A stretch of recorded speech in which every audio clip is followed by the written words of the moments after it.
ក្តៅឬ hot ice យើងតែងតែដឹងថាទឹកកកគឺវាត្រជាក់ប៉ុន្តែនៅមានទឹកកកមួយប្រភេទទៀតដែលកកទៅជាក្តៅទៅវិញហើយរឿងរ៉ាវទាំងអស់នេះគឺវាជាប់តាក់ទងទៅនឹងប្រតិកម្មគីមីដែលនៅពេលដែលយើងយកនៅសូដ្យូមអាសេតាតដាក់ចូលទៅក្នុងទឹកក្តៅឲ្យវារលាយរួចទុកឲ្យវាត្រជាក់យើងនឹងទទួលបានគ្រាន់តែជាវត្ថុរាវមួយតែប៉ុណ្ណោះប៉ុន្តែនៅពេលដែលយើងក្រឡុកឬយកដៃយកទៅប៉ះនៅក្នុងទឹកនោះវានឹងកកហើយទៅជាក្តៅហើយការកកនេះវាកើតឡើងដោយសារតែនៅពេលដែលវានៅជាវត្ថុរាវម៉ូលេគុលរបស់វាមិនអាចមានកន្លែងណាដើម្បីចាប់បាននោះទេរួចនៅពេលដែលមានវត្តមាននៅវត្ថុអ្វីមួយឬទឹកត្រូវបានក្រឡុកម៉ូលេគុលរបស់វានឹងចាប់ផ្ដើមតភ្ជាប់គ្នារួចក៏នាំឲ្យម៉ូលេគុលផ្សេងទៀតក៏បានចាប់ផ្ដើមតភ្ជាប់គ្នាផងដែរបង្កើតបានជាគ្រីស្តាល់សូដ្យូមអាសេតាតកកវាមើលទៅហាក់ដូចជាទឹកកំពុងតែកកហើយចំពោះហេតុផលដែលវាក្តៅនោះព្រោះពេលដែលសូដ្យូមអាសេតាតមានប្រតិកម្មវាបានបញ្ចេញនូវថាមពលដែលរក្សាទុកនៅក្នុងវាក្នុងវត្តមានជាកម្ដៅដែលវាអាចមានសីតុណ្ហភាពប្រហែលទៅនឹង40ទៅ50អង្សាសេដោយសារហេតុនេះហើយទើបគេហៅវាថាជាទឹកកកក្តៅឬ hot ice The elephant's foot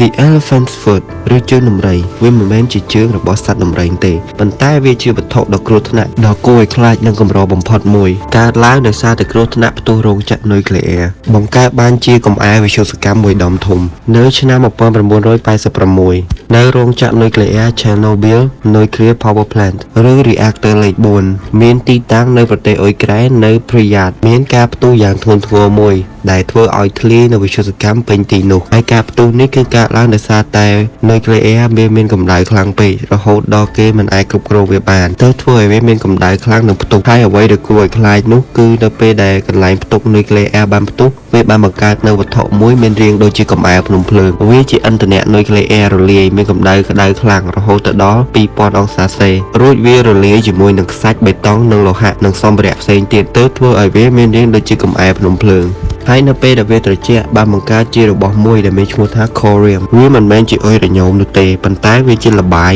មួយដែលវាលាយឡំជាមួយនឹងឥន្ធនៈនុយក្លេអ៊ែរបេតុងខ្សាច់ដែកថែបនិងម៉ាស៊ីន reactor ហើយវាមានធាតុវិទ្យាសកម្មខ្ពស់ហើយចំពោះឈ្មោះដែលគេដាក់ថាជា elephant foot ឬជើងដំរីព្រោះថាពេលដែល Corium វារលាយធ្លាក់មកកកក្រោមដីមានរាងជ្រាលជ្រួញពណ៌ខ្មៅដូចជាជើងដំរីហើយខ្ល้ายជាឈ្មោះហៅក្រៅរបស់សារធាតុរលាយនៅរោងចក្រ Chernobyl The elephant foot វាមានគ្រោះថ្នាក់ខ្លាំងមែនទែនបើសិនជាយើងឈរនៅជិតវាត្រឹមតែ5នាទីអាចសម្លាប់យើងបាន30វិនាទីអាចធ្វើឲ្យយើងគ្រោះថ្នាក់ដោយសារធាតុវិទ្យាសកម្មសូម្បីតែកាមេរ៉ាក៏ត្រូវខូចដោយសារវិទ្យុសកម្មដ៏ខ្លាំងនេះដែរមាននៅរូបភាពមួយបានបង្ហាញអំពីអ្នកវិទ្យាសាស្ត្របានជីកយកនៅសារធាតុ Corium ចេញពី elephant's foot ហើយមាននៅពន្លឺចម្លែកបានកើតឡើងជុំវិញខ្លួនរបស់គេនោះជាវិទ្យុសកម្ម gamma ray បានទៅកំទេច film របស់កាមេរ៉ានិងកាមេរ៉ា sensor ទើបធ្វើឲ្យចេញជាពន្លឺទាំងអស់នោះមកហើយ the elephant's foot ក៏ក្លាយជាវត្ថុមួយដែលពិបាកជីកនិងបំបែកព្រោះថាវាជាសារធាតុរឹងមាំក្រាស់មិនអាចបំបែកដោយឧបករណ៍ធម្មតានោះទេវាត្រូវការឧបករណ៍ដែលមានកម្លាំងខ្លាំងតែអ្វីដែលធ្វើឲ្យវាកាន់តែលំបាកនោះគឺធាតុវិទ្យាសកម្មដ៏ខ្លាំងទោះបីជាមានឧបករណ៍ការពារក៏មិនអាចទ្រាំបានយូរដែរបឹងប្រែសត្វទៅជាថ្មបឹងប្រែសត្វទៅជាថ្មមានឈ្មោះថាបឹងណាត្រង់មានទីតាំងនៅតំបន់អារូសាភាគខាងជើងប្រទេសតង់សានីជាប់ព្រំដែននឹងប្រទេសកេនយ៉ាបឹងណាត្រនមិនមែនប្រែសត្វឲ្យក្លាយទៅជាថ្មនោះទេប៉ុន្តែសត្វទាំងអស់នោះបានស្លាប់នៅក្នុងបឹងនោះរួចទៅហើយត្រូវបានទឹកបឹងដែលសម្បូរទៅដោយសូដ្យូមកាបូណាតនិងអំបិលខ្ពស់ជ្រាបចូលទៅក្នុងសាកសពរបស់សត្វនិងរួមជាមួយនឹងកម្ដៅដែលចេញពីបឹងនិងពន្លឺព្រះអាទិត្យផងនោះបានធ្វើឲ្យសាកសពសត្វកាត់បន្ថយភាពរលួយកែប្រែវាទៅជាស្ងួតដូចជាសាកសពរបស់ម៉ាមីដែលមើលទៅហាក់ដូចជាវាក្លាយទៅជាថ្មបឹងនេះនៅកន្លែងរាក់ៗមានកម្ដៅរហូតទៅដល់40ទៅ60អង្សាសេនិងមានកម្រិត pH ខ្ពស់ពី10ទៅ12ដែលគ្មានសត្វណាអាចរស់នៅបានទេហើយមានតែសត្វមួយចំនួនប៉ុណ្ណោះដែលអាចរស់នៅក្នុងទឹកបឹងនោះបានដូចជាត្រីអាកាឡាំងទីឡាហ្វ្យាសត្វ laser flamingo និងបាក់តេរីមួយចំនួនទៀតចំពោះហេតុផលដែលមនុស្សគ្រប់គ្នាថាបឹងនេះអាចប្រែសត្វទៅជាថ្មដោយសារតែមានអ្នកថតរូបម្នាក់ឈ្មោះថា Nick Brand ជាអ្នកថតរូបសត្វដែលបានស្លាប់នៅក្នុងបឹងនោះឲ្យមើលទៅដូចជាសត្វទាំងនោះត្រូវបានកកដូចជាថ្មរួចត្រូវបានផ្សព្វផ្សាយពេញបណ្ដាញសង្គមដែលធ្វើឲ្យមនុស្សជាច្រើនយល់ច្រឡំថាបឹងនោះអាចប្រែសត្វទៅជាថ្មភ្លាមនៅពេលដែលសត្វចូលទៅក្នុងបឹងនោះប៉ុន្តែការពិតវាគ្រាន់តែជាសាកសពសត្វដែលស្លាប់រួចប្រែទៅជាស្ងួតដូចជាសាកសពម៉ាមីតែប៉ុណ្ណោះបាក់តេរីស៊ីវិទ្យុសកម្មធាតុវិទ្យាសកម្មជាធាតុមួយដែលមិនមានសត្វណាឬបាក់តេរីណាអាចរស់នៅជាមួយវាបានទេប៉ុន្តែមាននៅបាក់តេរីមួយប្រភេទមានឈ្មោះថា Deinococcus radiodurans ឬឈ្មោះហៅក្រៅថា Canon the Bacterium វាត្រូវបានរកឃើញដោយអ្នកវិទ្យាសាស្ត្រនៅទីកន្លែងចោលកាកសំណល់នុយក្លេអ៊ែររោងចក្រផលិតអាហារកំប៉ុងនិងកន្លែងវាលខ្សាច់ដែលមានបរិស្ថានអាក្រក់សូម្បីតែកន្លែងផ្ទុះរោងចក្រនុយក្លេអ៊ែរនៅ Chernobyl ក៏មានដែរហើយវាមិនមែនកើតឡើងដោយសារតែវិទ្យុសកម្មនោះទេប៉ុន្តែវាគ្រាន់តែអាចរស់នៅកន្លែងដែលមានបរិស្ថានអាក្រក់ខ្លាំងតែប៉ុណ្ណោះហេតុផលដែលវាអាចរស់នៅទីកន្លែងដែលមានវិទ្យុសកម្មខ្ពស់ព្រោះរាងកាយរបស់វាអាចព្យាបាលខ្លួនឯងលឿនជាងការខូចខាតដោយសារវិទ្យុសកម្មទៅទៀតហើយវាអាចរស់នៅជាមួយនឹងវិទ្យុសកម្មបាន 5000 ការ៉េឡើងដោយមនុស្សធម្មតាអាចស្លាប់ជាមួយនឹងវិទ្យុសកម្មត្រឹមតែ 5 ទៅ 10 ការ៉េតែប៉ុណ្ណោះហើយបាក់តេរីនេះមិនមែនស៊ីវិទ្យុសកម្មដូចចំណីអាហារទេ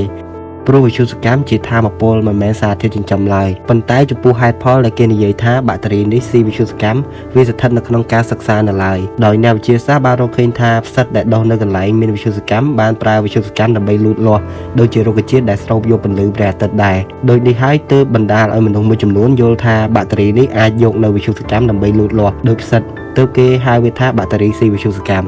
កោសិកាអមតៈកោសិកាអមតៈឬ Immortal Cell of Hela គឺជាកោសិកាមិនចេះស្លាប់មានដើមកំណើតចេញពីនារីម្នាក់មានឈ្មោះថា Henrietta Lacks ក្នុងឆ្នាំ 1951 ដោយពេលនោះដុកទ័រនៅមន្ទីរពេទ្យ Johns Hopkins បានយកនៅកោសិកាមហារីកចេញពីដុំសាច់ស្បូនរបស់នាងដើម្បីសិក្សាអ្វីដែលចម្លែកនោះគឺពេលដែលកោសិកានោះបានយកចេញពីរាងកាយនាងវានៅតែបន្តលូតលាស់នៅក្នុងចានពិសោធន៍ខុសពីកោសិកាធម្មតាដែលតែងតែស្លាប់នៅមួយរយៈពេលក្រោយនៃការលូតលាស់ក្រៅរាងកាយហើយការលូតលាស់នេះគឺនៅតែបន្តរហូតទោះបីជានាងបានស្លាប់ក៏ដោយដែលហេតុនេះហើយទើបគេហៅវាថាកោសិកាអមតៈនិងមានឈ្មោះផ្សេងទៀតហៅថា Hela Cell យកឈ្មោះទៅតាមឈ្មោះកាត់របស់ Henrietta កោសិកានេះអាចមានជីវិតទៅបានមិនមែនដោយសារតែវាអមតៈទេប៉ុន្តែវាអាស្រ័យទៅលើសីតុណ្ហភាពនិងការផ្ដល់សារធាតុចិញ្ចឹមទៅឲ្យដល់វាគ្រប់គ្រាន់ទើបវាលូតលាស់បន្តទៅទៀតហើយកោសិកានេះមានសារៈសំខាន់ចំពោះមនុស្សយ៉ាងខ្លាំងដោយកោសិការបស់នាងត្រូវបានគេកាត់ចែកទៅមន្ទីរពិសោធន៍ទូទាំងពិភពលោកក្នុងការសិក្សាទៅលើជំងឺមហារីកការសិក្សាហ្សែនវីរុសនិងការបង្កើតវ៉ាក់សាំងសូម្បីតែវ៉ាក់សាំង COVID-19 ក៏បានយកនៅកោសិការបស់ Hela មកពិសោធន៍ដែរមកដល់សពថ្ងៃកោសិកា Hela នៅតែបន្តលូតលាស់នៅក្នុងមន្ទីរពិសោធន៍ជុំវិញពិភពលោក The Diamond Core ឬ Snow Besides The Diamond Core ឬ Snow Besides មិនមែនជាវត្ថុដែលមានវិញ្ញាណឬខ្មោចបិសាចអ្វីនោះទេប៉ុន្តែវាជាដុំបាល់ដែលធ្វើអំពីផ្លាទីញ៉ូម239មានទម្ងន់ 6.2 គីឡូក្រាមបានបង្កើតនៅក្នុងសង្គ្រាមលោកលើកទី2ដោយសហរដ្ឋអាមេរិកក្នុងគម្រោងសម្ងាត់ Manhattan មានគោលបំណងក្នុងការបង្កើតជាក្របបែកនុយក្លេអ៊ែរទម្លាក់ទៅលើជប៉ុនជាលើកទី3ប៉ុន្តែជប៉ុនបានសុំចុះចាញ់ហើយសហរដ្ឋអាមេរិកបានរុះរើបំបែកនៅក្របបែកនុយក្លេអ៊ែរនេះវិញដើម្បីយក Snow មកសិក្សាហើយ Snow នេះបានយកជីវិតអ្នកវិទ្យាសាស្ត្រចំនួន2នាក់នៅឆ្នាំផ្សេងគ្នាឧបទ្ទហេតុទី1កើតឡើងនៅឆ្នាំ 1945 មានអ្នកវិទ្យាសាស្ត្រផ្នែករូបវិទ្យាម្នាក់ឈ្មោះថា Harry Daghlian បានយកនៅដុំបាល់ផ្លាទីញ៉ូមមកដើម្បីពិសោធន៍ដោយគាត់បានយកនៅដុំឥដ្ឋដែលធ្វើអំពីកាបាល់តុងស្ទីនមកហុំព័ទ្ធជុំវិញបាល់ផ្លាទីញ៉ូមដើម្បីឲ្យផ្លាទីញ៉ូមបំបែកនិងបញ្ចេញនៅវិទ្យុសកម្មណឺត្រុងនិងឡងមកខ្លួនវាវិញដើម្បីដឹងថាតើកម្រិតចិត្តប៉ុណ្ណាទើបវាអាចទ្រទ្រង់ខ្លួនឯងបានពេលនោះដុំឥដ្ឋកាបូនតុងស្ទីនមួយបានរអិលធ្លាក់ទៅលើស្នូលផ្លាទីញ៉ូមដែលចៃដន្យវិទ្យុសកម្មយ៉ាងច្រើនបានចាប់ផ្ដើមបញ្ចេញមកគាត់បានបញ្ញាប់យកដៃរបស់គាត់ក៏វាសនៅស្នូល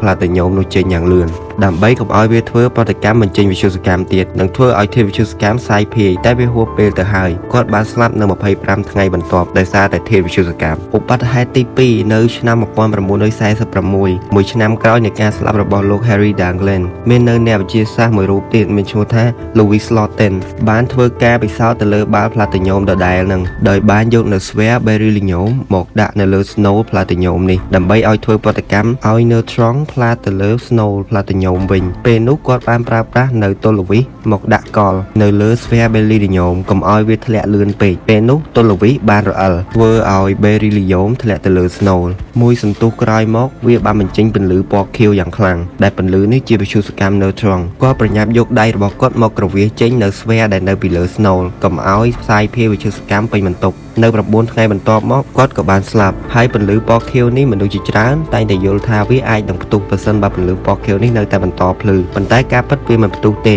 តែវានឹងធ្វើឲ្យ Snow នេះមានពណ៌ទឹកក្រូចសនិងអាចរលាយឆេះបង្កជាការបញ្ចេញវិទ្យុសកម្មយ៉ាងធ្ងន់ធ្ងរហើយដោយសារតែការស្លាប់អ្នកវិទ្យាសាស្ត្រ2នាក់នៅក្នុងមួយឆ្នាំផ្សេងគ្នានេះហើយធ្វើឲ្យអ្នកវិទ្យាសាស្ត្រដាក់ឈ្មោះ Snow Platinum នេះថា Demon Core ឬ Snow បិសាចព្រោះវាប្រៀបដូចជាបណ្ដាសារបស់បិសាចដែលតែងតែឆក់យកជីវិតអ្នកវិទ្យាសាស្ត្រមួយឆ្នាំម្ដងដោយសារតែការពិសោធន៍ចង់ដឹងចង់ឮជាចុងក្រោយ Snow បិសាចត្រូវបានគេយកទៅរំលាយធ្វើជាអាវុធនុយក្លេអ៊ែរវិញហើយច្បាប់សម្រាប់អ្នកវិទ្យាសាស្ត្រនុយក្លេអ៊ែរបានកើតឡើងដែលឲ្យមាននូវសម្ភារៈការពារខ្លួនត្រឹមត្រូវមានម៉ាស៊ីនជំនួយនិងចម្ងាយសុវត្ថិភាពមួយដែលត្រឹមត្រូវ